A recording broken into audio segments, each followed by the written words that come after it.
Hey guys, in today's episode, we're going to look at how supply and demand work and some practical real-life examples. I'm also going to talk to you about how to live a 5-star lifestyle for a 2-star cost.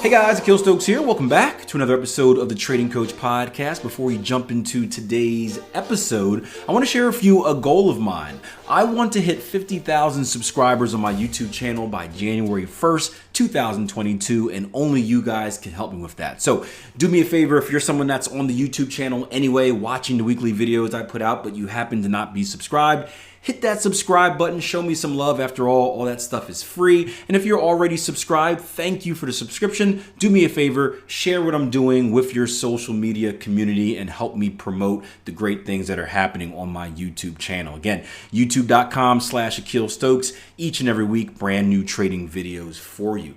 Now, in today's episode of the Trading Coach Podcast, I want to really follow up on last episode's topic about appearance and the idea of being frugal. And Cherry, this is a podcast episode just for you because a few days ago I left you guys with a little bit of a tease in one of our Monday Q&A session. I told you guys I had some hints on how to go on like a 5-star vacation for like a 2-star price, and I just left the room without telling you, right?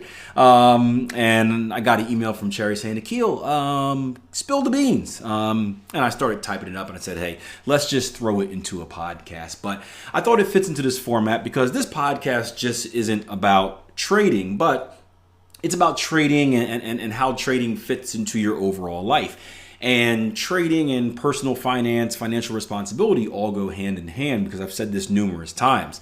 You're a fool if you think you're going to be successful at trading or if you think you're going to be able to have a grasp on your trading if you don't already have a grasp on your personal finance, and you won't have a grasp on your personal finance unless you are financially educated. And I think the lack of financial education is the biggest problem that we face here in the world. And that's one of the reasons we set up Tier 1 Trading, to play our part, even if a small one, on helping to make a change in that category of the UN's global goals.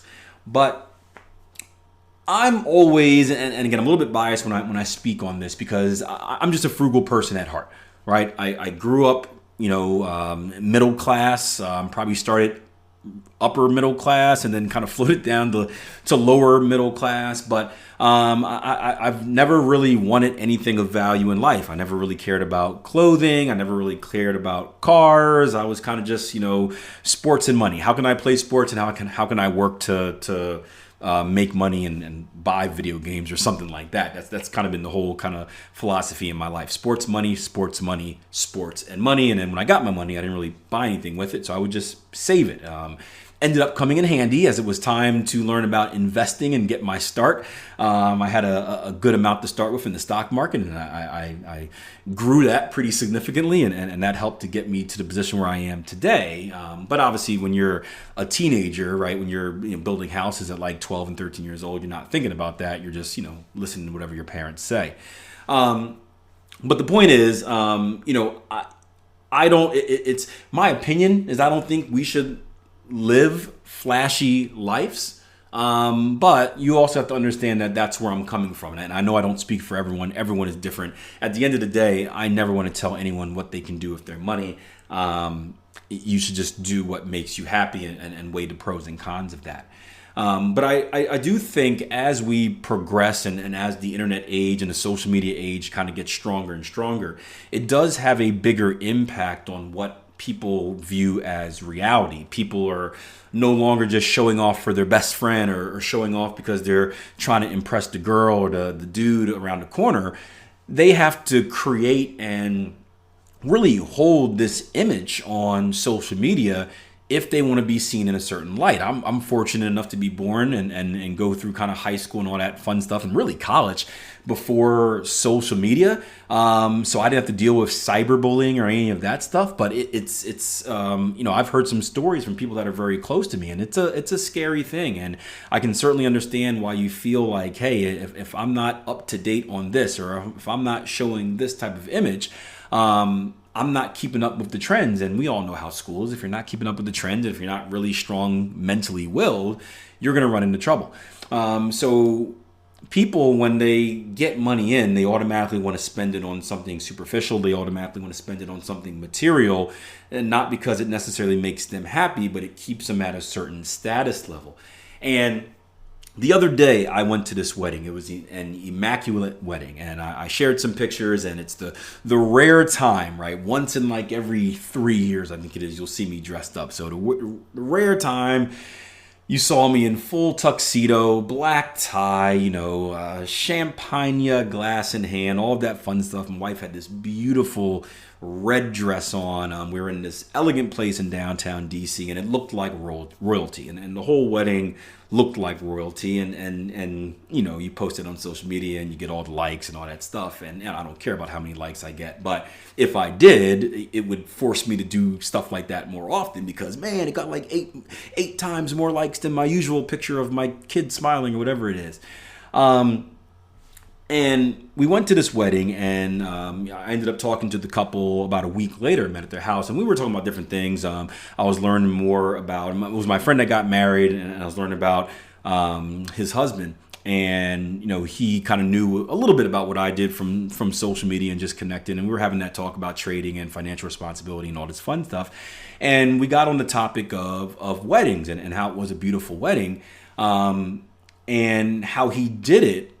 His goal was this, I guess. His goal was to portray a certain image, an image of royalty, an image of expensiveness, of classiness, without the price. And this couple has been traveling all around the world since they got together. They've been to Egypt. They've been over to Europe, and COVID slowed them down a little bit. I think they've been over to Japan, like lots and lots and lots of places. And when you immediately look at the pictures and just the social media feed, it's like, man, these guys must be millionaires, because they're going everywhere every week. They're going to the greatest places in the world. How can anyone afford this?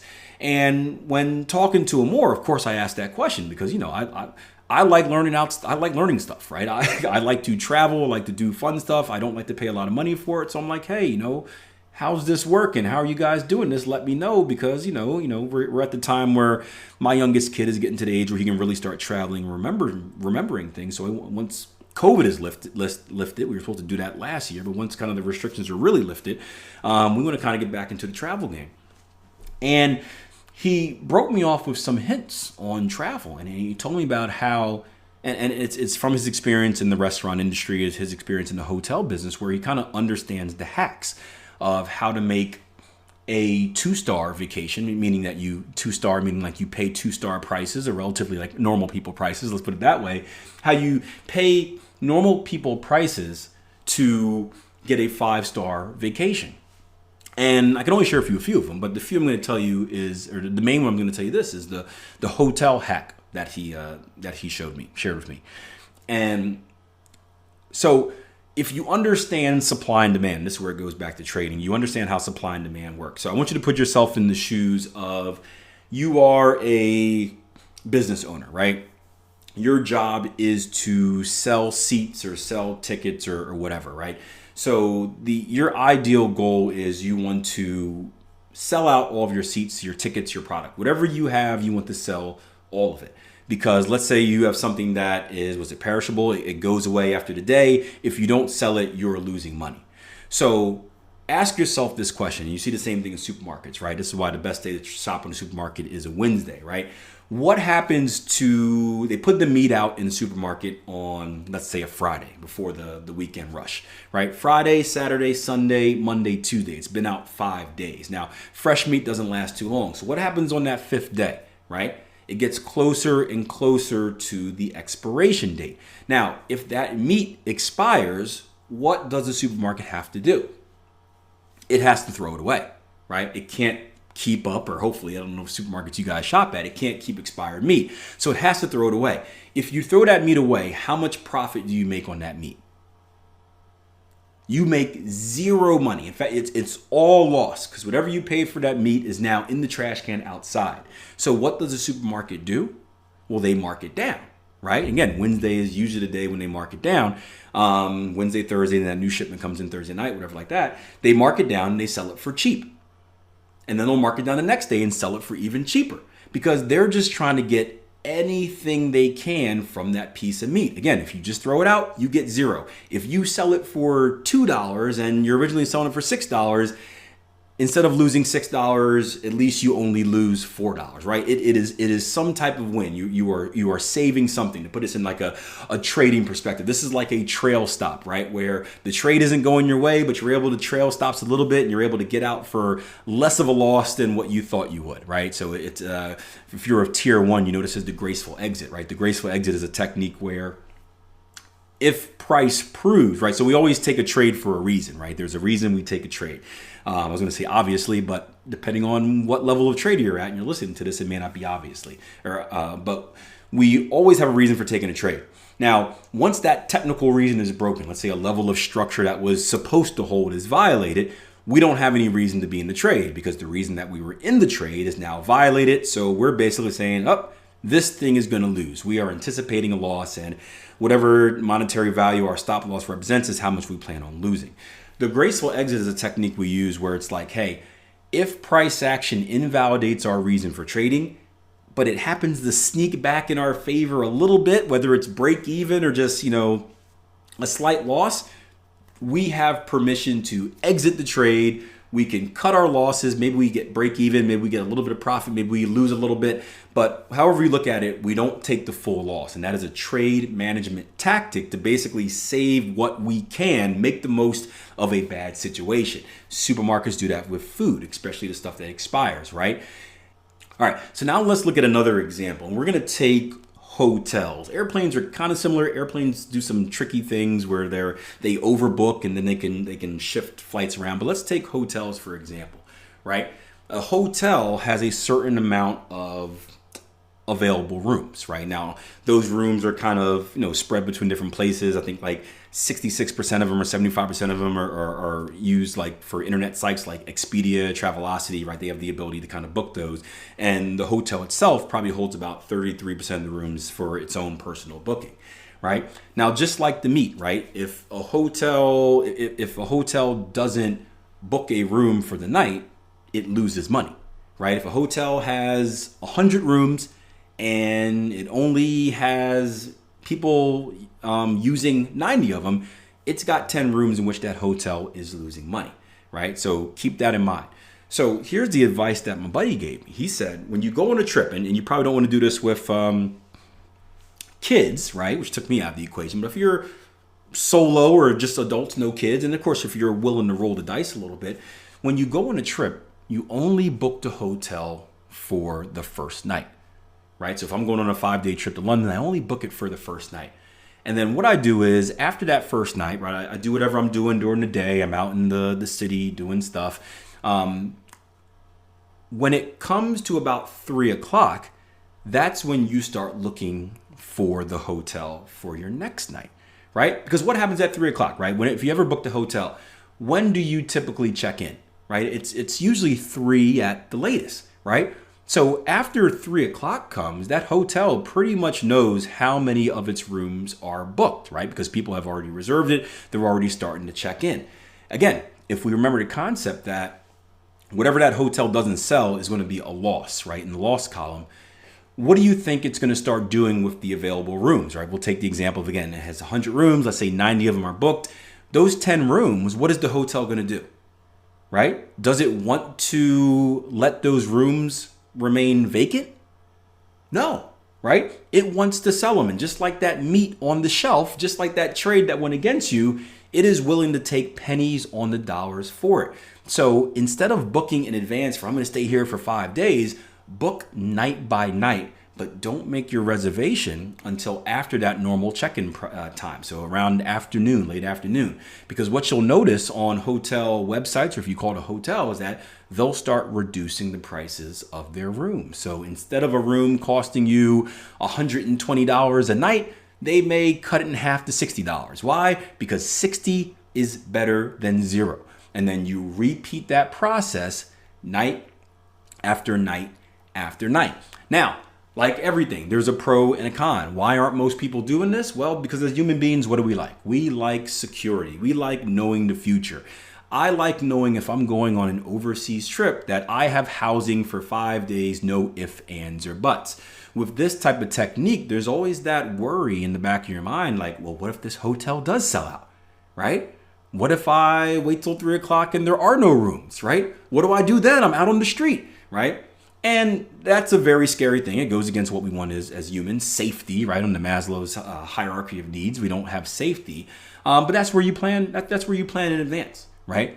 You scout the area for hotels. You know that there are multiple ones you can check in, and you hope that one of them has a hotel or a room available. If not, my friends have said that, hey, that sometimes they've stayed in hostels, which I always thought hostels were like in the movies, right? A place Americans go to get killed and have their limbs sold and whatnot. But apparently it's not like that in real life. So that can be a plan B as well. Again, probably not a good idea with kids. But if you're just by yourself or, you and friends and you're adults, not a bad way to do it. So there are some hacks on traveling again, and you can stay in these pretty cool places for a fraction of the cost. You can go ahead and post your social media pics and let the world see that you're living this 5-star flashy royal lifestyle. But in real life, you're actually doing it for pennies on the dollar. You're welcome.